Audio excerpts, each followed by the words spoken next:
शांति।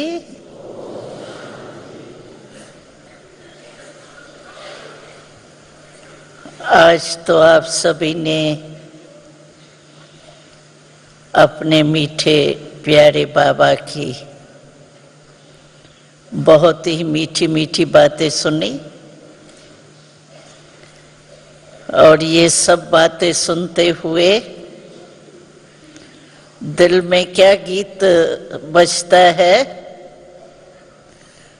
वाह मेरे बाबा वाह। सबके दिल में ये गीत बज रहा है ना। मेरा बाबा आता है शब्द या बाबा आता है सिर्फ? क्यों कि जहां मेरापन होता है ना, वहां याद बहुत सहज और सदा रहती है। अगर आप एक दिन के दिनचर्या को भी देखो तो आप जब भी देखेंगे तो याद तो मन में होती ही है। तो क्या याद होता है?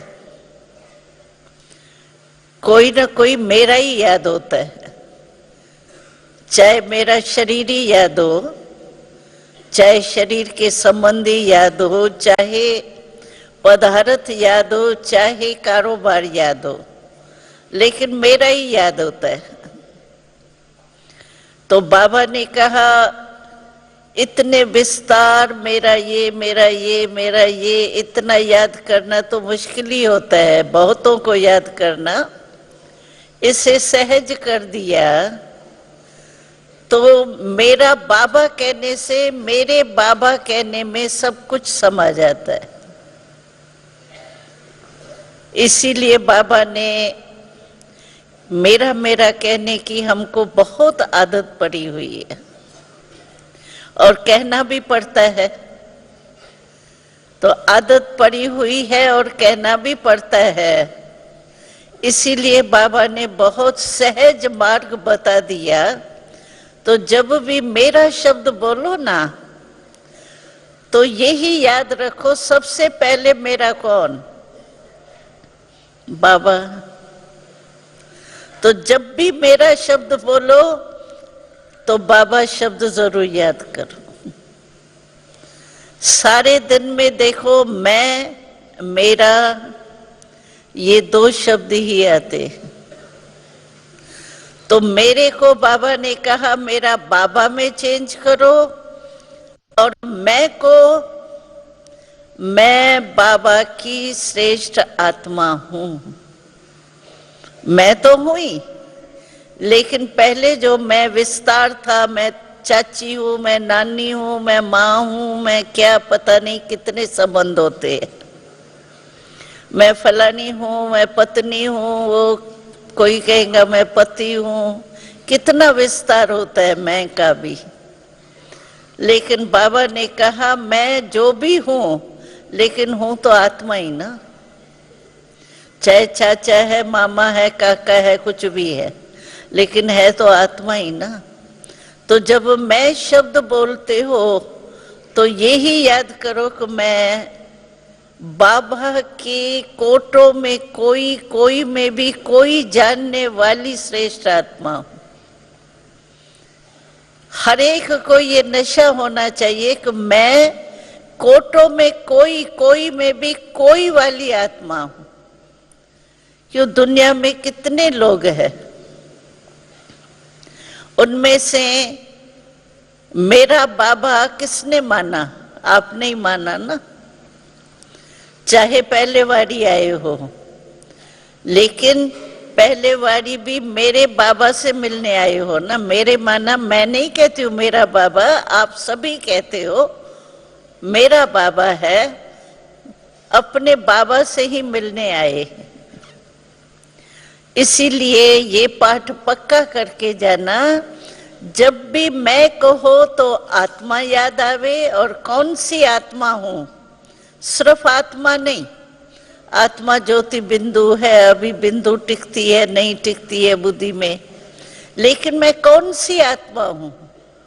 बाबा रोज जो टाइटल देता है उसको याद करो कि मैं ऐसी आत्मा हूं, मैं विशेष आत्मा हूं, मैं बाबा के दिल तख्त पर बैठने वाली आत्मा हूं, मैं बाबा के नैनों के नूरे रतन हूं। ऐसे भिन्न भिन्न टाइटल जो बाबा देते हैं वो रोज याद करो कि मैं वो आत्मा हूं और मेरा तो मेरा बाबा, मेरा बाबा में सब समा दो, तो याद करना भी सहज होगा और सदा भी होगा और नेचुरल होगा, क्योंकि मेरा तो भूलना ही मुश्किल होता है। अभी देखो योग में बैठते हैं बस आधा घंटा है ना, बस मैं तो आत्म अभिमानी हो के बाबा के याद में बैठ जाऊंगा। फिर बीच बीच में क्या आता है, बीच बीच में देह अभिमान आ जाता है ना, बॉडी कॉन्शियस या बॉडी कॉन्शियस के जो भी बातें हैं वो याद आ जाती है। क्यों? आप चाहते नहीं हो, चाहते और कुछ हो, बाबा को याद करना, लेकिन याद आ जाते हैं शरीरक देह अभिमान की बातें या देह भान। कारण क्या है? बहुत काल का अभ्यास यही हुआ है, 63 जन्म का अभ्यास है बॉडी कॉन्शियसनेस का, देह भान का। इसीलिए न चाहते भी आ जाती है याद। क्यों? कि मेरा मेरा बनाया ना, मैं और मेरा बहुत पक्का किया ना देह भान में, इसीलिए न चाहते भी याद आ जाती है। तो जब मेरा बाबा कह देंगे, मान लेंगे, दिल माने, ऐसे मेरा मेरा कहने से नहीं होता है, लेकिन दिल मान लिया कि मेरा बाबा ही है, मेरा ही है। ऐसे नहीं ब्रह्मा कुमारियों का बाबा है, नहीं, ब्रह्मा कुमारियों का तो है लेकिन पर्सनल मेरा है। जितना मेरापन लाएंगे ना उतना आपको याद की मेहनत करनी नहीं पड़ेगी। नहीं तो बहुत मेहनत करते हैं, कोई कहते हैं व्यर्थ संकल्प आते हैं, कोई कहती है ऐसी बातें आ जाती है, ये हो जाता है, वो हो जाता है, नींद आ जाती है, भारीपन हो जाता है, कई बातें आती है। उसका कारण ये है कि मेरे में मेरा समझ के बाबा को याद नहीं करते। बाबा में मेरापन नहीं है, ऐसे ही भगवान है, जैसे अज्ञान काल में था, भगवान है, सुखदाता है, ठीक है, उसको याद करना अच्छा है, लेकिन मेरा पर्सनल संबंध है। सिर्फ बाबा नहीं है, शिक्षक भी है, सतगुरु भी है, सबसे बढ़िया दोस्त भी है, तो खुदा दोस्त ही है। इतने संबंध सब बाबा से है तो मेरे का अधिकार तो हुआ ना। तो उस रूप से याद करने से बहुत सहज हो जाता है। तो मैं और मेरा चेंज करो, मैं आत्मा हूं और मेरा बाबा है। पक्का किया? हाँ, जब भी मेरा शब्द आवे बाबा पहले आवे। बस मेरा मेरा कहते क्या हो जाएगा, मेरा बाबा, और बाबा कहेगा मेरा बच्चा, बस हो गया सौदा। तो सहज मार्ग यही है। बाकी आज तो मीठे मीठे ब्रह्मा बाबा की बातें आप सभी ने बहुत सुनी भी है, तो हम तो यही कहेंगे। तो मेरा अनुभव जो है वो तो विशेष यही है कि हमको यही याद नहीं आता है कि हमने जन्म कोई लौकिक पिता से लिया है, ये ज्ञान तो है, लेकिन लौकिक लाइफ ही सारी जैसे हमारी ब्रह्मा बाबा द्वारा, शिव बाबा के द्वारा ही हुई। क्योंकि 9 वर्ष की आयु में ही हम बाबा के पास अपने भाग्य के अनुसार पहुंच गए थे और 9 वर्ष की आयु से लेके अभी 67 वर्ष हो गए। तो आप सोचिए, इतनी जीवन तो हम सभी ने बाबा के साथ ही गुजारी और हमें वो बचपन के दिन इतने प्यारे और याद आते हैं। मैं तो एक ही शब्द कहूं वो भी कम है। मैं समझती हूँ लक्ष्मी नारायण के बच्चे व बच्ची को भी ऐसी पालना नहीं मिलेंगी जो ब्रह्मा बाबा ने हम बच्चों को दी। आजकल के राजाओं की तो बात ही छोड़ो, वो तो आजकल दासियां ही पालती है, लेकिन हमारी जीवन बाबा ने ऐसी बनाई जो स्वयं बाबा के, जो कहते हैं ना हम कि संसार ही बाबा है। सभी मानते हो कि मेरा तो संसार ही बाबा है, तो हम कहते हैं कि हमारी जीवन ही बाबा से है और संसार तो बाबा है ही है। तो मैं थोड़ी सी झलक आपको बताने चाहती हूँ कि बचपन से हमारी पालना बाबा ने कैसे की। आजकल की शहजादियां तो उसके आगे मैं समझ 5% भी नहीं होंगी, लेकिन बाबा ने इतनी पालना की। हमें बाबा सवेरे सवेरे, उन दिनों में योग शब्द नहीं था, योग में अमृत वेले बैठना है ये शब्द नहीं था, लेकिन उस समय हमारा अभ्यास क्या था, आत्मा का ज्ञान ही था। पहले परमात्मा का ज्ञान धीरे धीरे पीछे बढ़ा है, लेकिन पहले जब हम आए तो बाबा ने हमें आत्मा का ज्ञान दिया कि बच्चे तुम कौन हो, तुम आत्मा हो। ये शरीर तो तुम्हारा वस्त्र है, लेकिन ये वस्त्र धारण करने वाली आप कौन हो, आत्मा हो। तुम कौन सी आत्मा हो, ये आत्मा का पाठ इतना बाबा ने पक्का कराया, जो हमें याद है कि हम किसी से भी आपस में भी बात करते थे तो ऐसे ही महसूस करते थे कि आत्मा आत्मा से बात कर रही है, आत्मा आत्मा को देख रही है, आत्मा आत्मा से दृष्टि ले रही है। आत्मा का पाठ बिल्कुल ही एक नेचुरल और पक्का था। तो सवेरे उठ करके हम आत्म अभिमानी का स्मृति में लाते थे, मैं आत्मा हूं और सारा दिन आत्मा आत्माओं से ही कार्य करना है। और वो स्टेज हम लोगों की ऐसी थी, छोटे बच्चे के रूप में तो थे, लेकिन वो अवस्था इतनी पक्की हो गई जो हमें बिना आत्मा के कुछ लगता ही नहीं था। जैसे मैं भी आत्मा, ये भी आत्मा, जो भी मिले वो आत्मा, अज्ञानी आवे तो भी ये आत्मा आई है। शरीर का भान बिल्कुल ही बाबा ने जैसे बुला दिया। और बाबा हम लोगों को पालना क्या की, हर एक को, हम तो कहेंगे हमको ये भी बाबा ने काम नहीं दिया।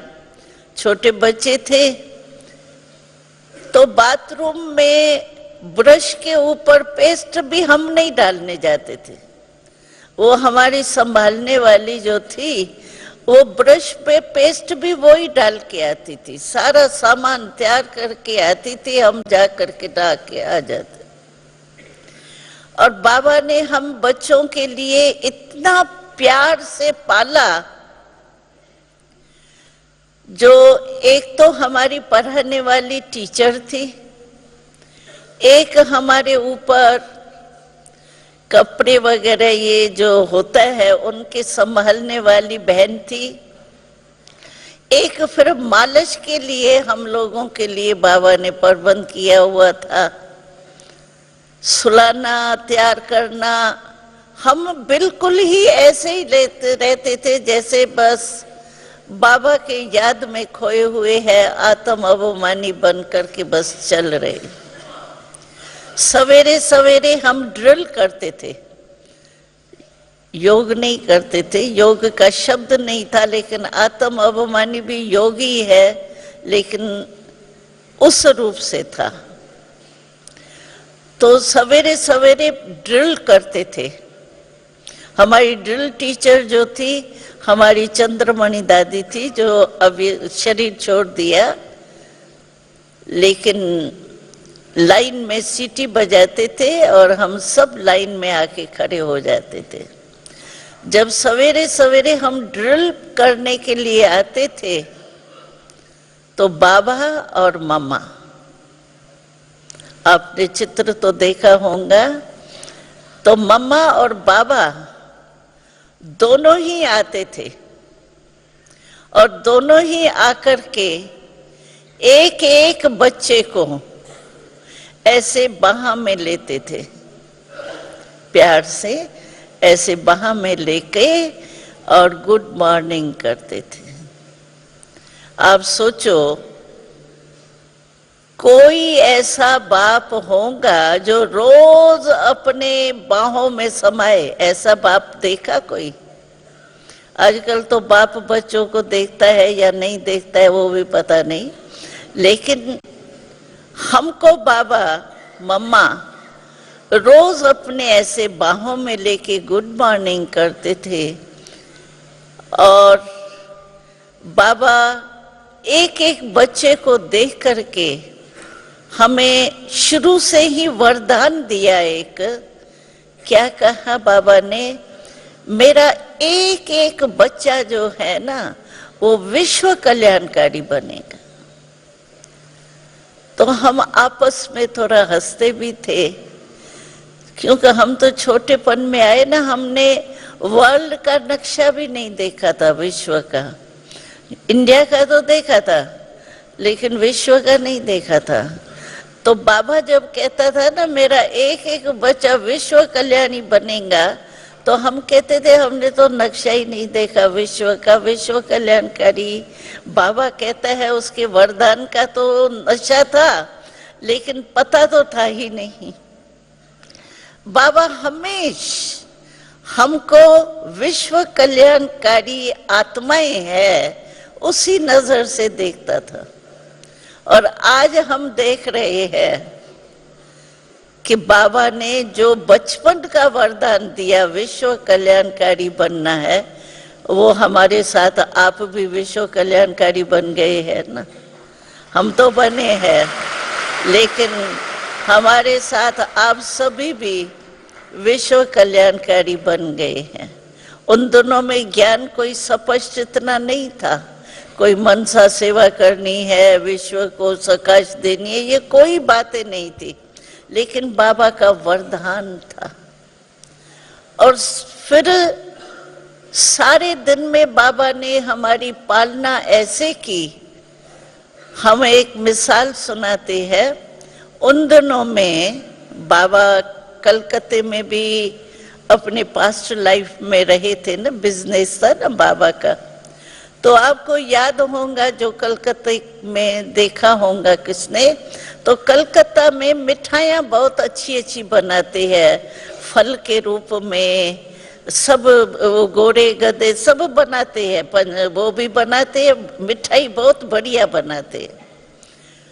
तो बाबा कहता था कि खास कलकत्ते से मंगा करके मेरी बच्चों को वो मिठाई जरूर खिलानी।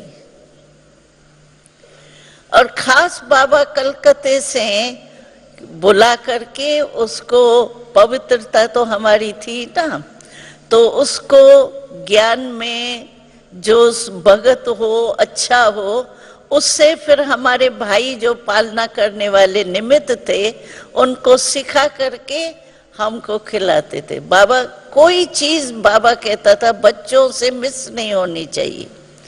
और बाबा हम लोगों को ठाकुरों के रूप में देखता था। ठाकुर आपने देखा होगा, छोटे छोटे सोने चांदी के भगत लोग वो ठाकुर बनाते हैं, और हर एक के ठाकुर अपने अपने होते हैं। कोई कृष्ण के भगत होते हैं, कोई राम के भगत होते हैं। तो जो बहुत प्यार वाले भगत होते हैं ना, वो सोचते हैं कि जो भी सीजन का फल निकलता है, सब्जी निकलती है, हर सीजन में कोई ना कोई नई नई सब्जी या नया फल निकलता है ना, तो हर एक भगत कोशिश करता है कि पहले हमारा जो ठाकुर है ना, कृष्ण के भगत सोचेंगे राम से भी पहले कृष्ण को हम वो फल या वो चढ़ाए। तो बाबा कहता था वो तो सोने चांदी के ठाकुर है, वो तो कुछ खाते तो है ही नहीं। भगत चराते तो है लेकिन खाते तो नहीं है। खाते तो फिर भी जो सेवा करते हैं वो ही खाते हैं। लेकिन मेरे ठाकुर जो है वो तो चेतन है, वो तो खाने वाले हैं। तो बाबा जो भी सीजन का पहला फल निकलता था, वो बाबा खुद हम लोगों की पढ़ाई होती थी, यानी तैयार हो करके नाश्ता करके, हमारा स्कूल के माफिक जैसे सिस्टम है ना, बेंच होते हैं, टीचर होती है, कापियां पेंसिल होती है, ऐसे ही पढ़ाई बाबा ने हमारे को कराई। लेकिन ज्ञान के पाठ बाबा बनाते थे, छोटे छोटे लेसन्स, और उसी पर ही हम लिखना पढ़ना वगैरह जो भी है वो उस पर ही करते थे। बाबा पाठ बनाते थे और हम उस पर सीखते थे। तो बाबा क्या करता था, कहता था मेरे चेतन ठाकुर, बाबा खुद रिसेस के टाइम अपने हाथ से वो फल काटता था। फल काट करके और रिसेस के टाइम हर एक बच्चे को ऐसे बाह में लेके अपने मुख, हाथ से मुख में खिलाते थे। मेरे ठाकुर तो मुख से खाएंगे। ऐसे बाबा ने हम लोगों की पालना की। अब सोचो, ऐसी पालना आपको मिल सकती है दूसरे द्वारा? बाबा द्वारा तो मिलेंगी लेकिन और द्वारा नहीं मिल सकती है। फिर रात्रि के टाइम हम लोग जब सोते थे, हम 80 के करीब थे बच्चे, तो रात्रि को एक ही बड़ा हॉल होता था। हैदराबाद की पहली बात है, तो हैदराबाद सिंध में हॉल होता था, बहुत बड़ा हॉल बाबा ने बनाया। वहां सबकी खटिया ऐसे पड़ी हुई होती थी, और बाबा को बहुत बच्चों से प्यार होता था ना, तो मच्छर नहीं लगे, कोई की नींद नहीं खराब होवे, इसके लिए वो मच्छरदानी होती है ना, वो एक एक खटिया पर लगी हुई होती थी। और रात्रि को हमको जो अपने संभालने वाली होती थी, वो बहन, माता या बहन जो भी होती थी, वो तैयार करेंगी। पहले तैयार करके वो ऊपर खटिया पर अंदर बिठाएंगी। मच्छरदानी जो है वो खोल के पहले हमको बिठाएंगी। पहले टार्च से देखती थी कोई अंदर मच्छर तो नहीं है, टार्च से मच्छर को ठीक करके और हमको अंदर तैयार करके बिठाती थी, और फिर मच्छरदानी बंद कर देती थी।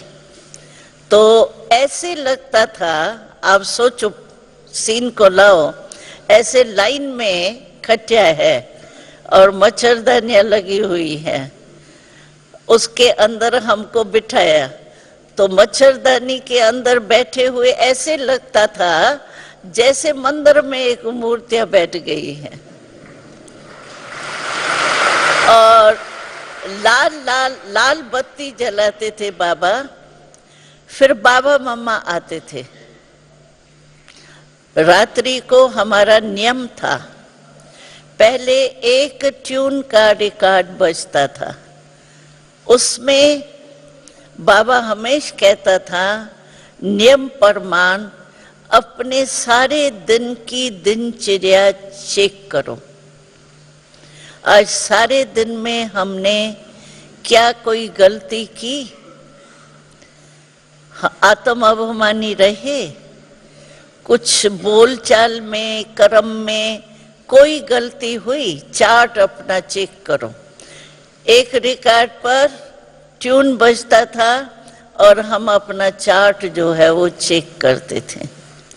उसके बाद दूसरा रिकॉर्ड जो बजता था वो प्यार का बजता था, उसमें हमको बाबा एक एक को ऐसे मच्छरदानी, वो जो ब्रह्मणी हमारी होती थी, वो एक एक की मच्छरदानी थोड़ी खोल के बाबा हैंडशेक करता था, गुड नाइट करता था, और एक एक से गुड नाइट करके फिर एक रिकॉर्ड बजता था जिसमें बाबा कहता था आप बस अभी शंकर के माफिक, रात्रि थी ना तो दिन समाप्त हुआ ना, तो बाबा कहता था अभी समझो मैं मास्टर शंकर हूं, हम सारे दिन को समाप्त कर रहे, जो भी कुछ हुआ अच्छा बुरा वो बाबा को दे दिया चार्ट, और मैं शंकर के माफिक सारे दिन को समाप्त करती हूँ,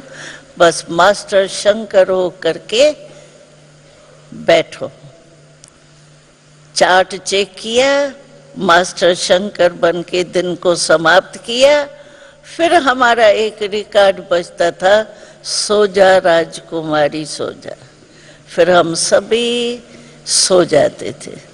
तो देखो इतनी बाबा रात्रि तक हम सबकी पालना करते थे।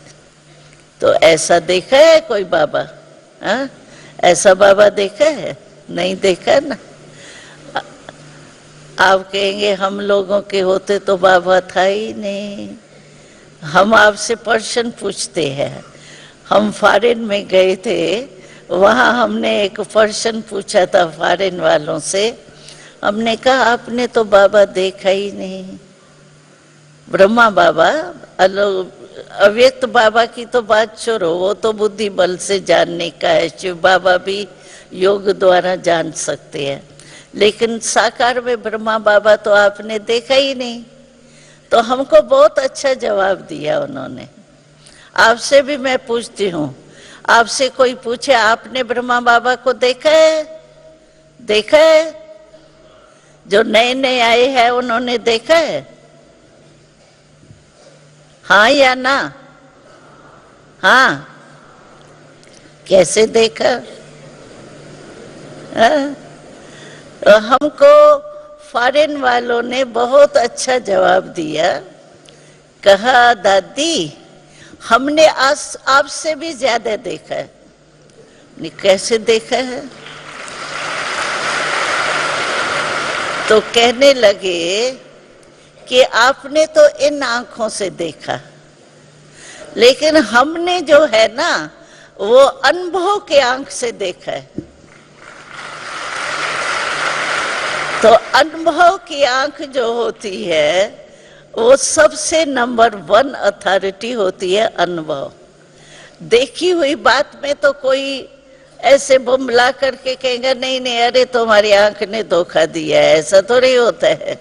लेकिन अनुभव की हुई बात कोई भी बदल नहीं सकता है। हम क्या कहेंगे, अनुभव की हुई कोई भी बात है, जैसे मानो हमने चीनी का अनुभव किया है, मीठी है।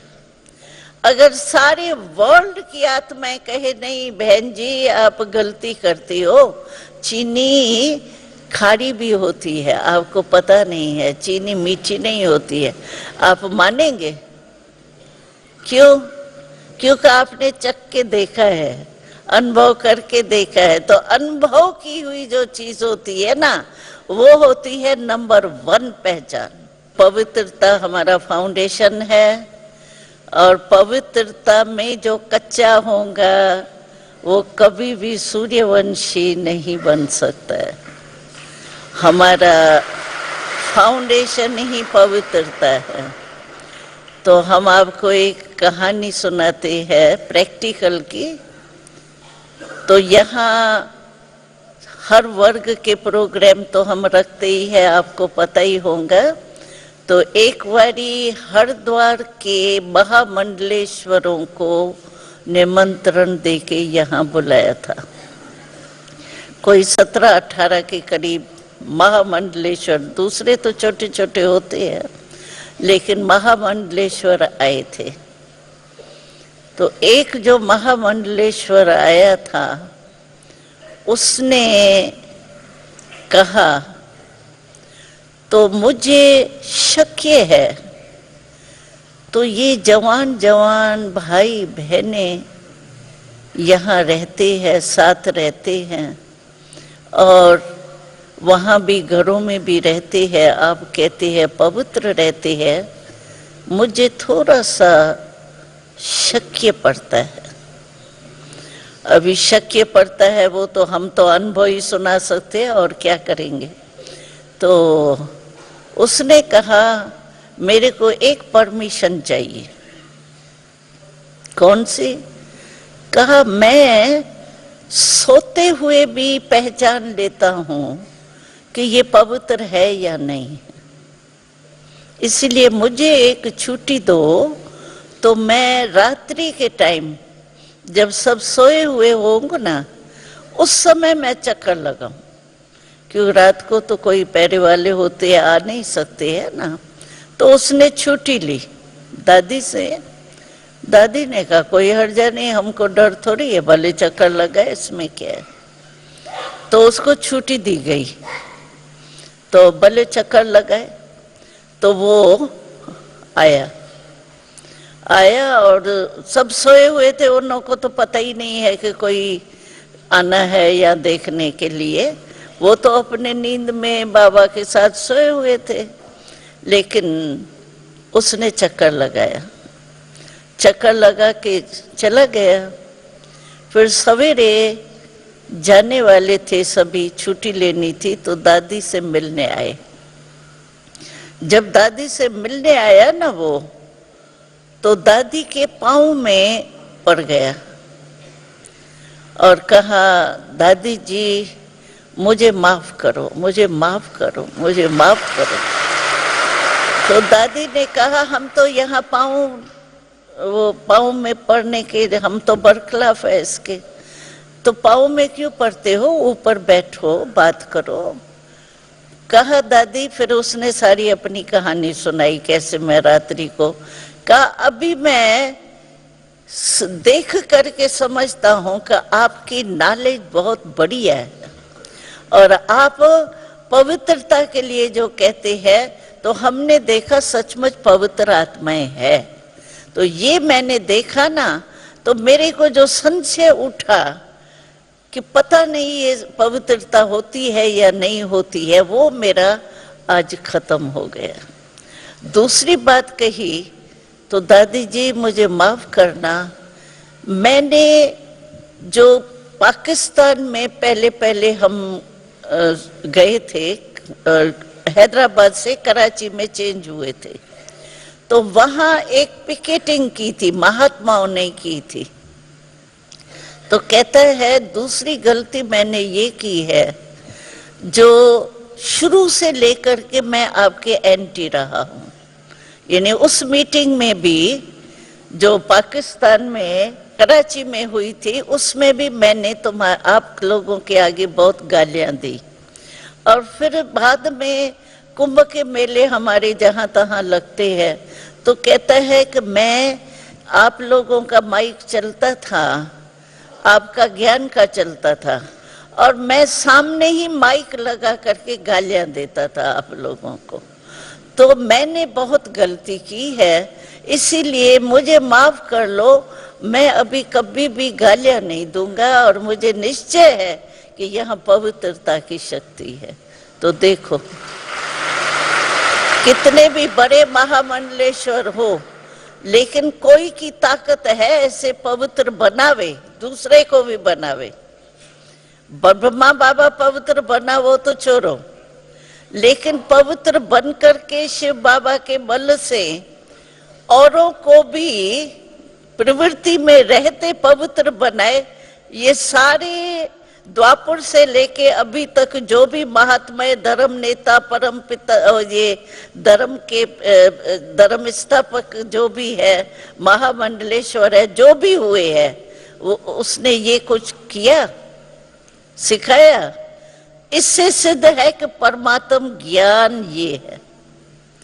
आत्माओं ने ज्ञान दिया, राइट है, पवित्र बने, उसके कारण सृष्टि थमी रही, ये ठीक है, उन्होंने अपना अपना काम किया। लेकिन परमात्मा और आत्माओं के कार्य में कितना अंतर है।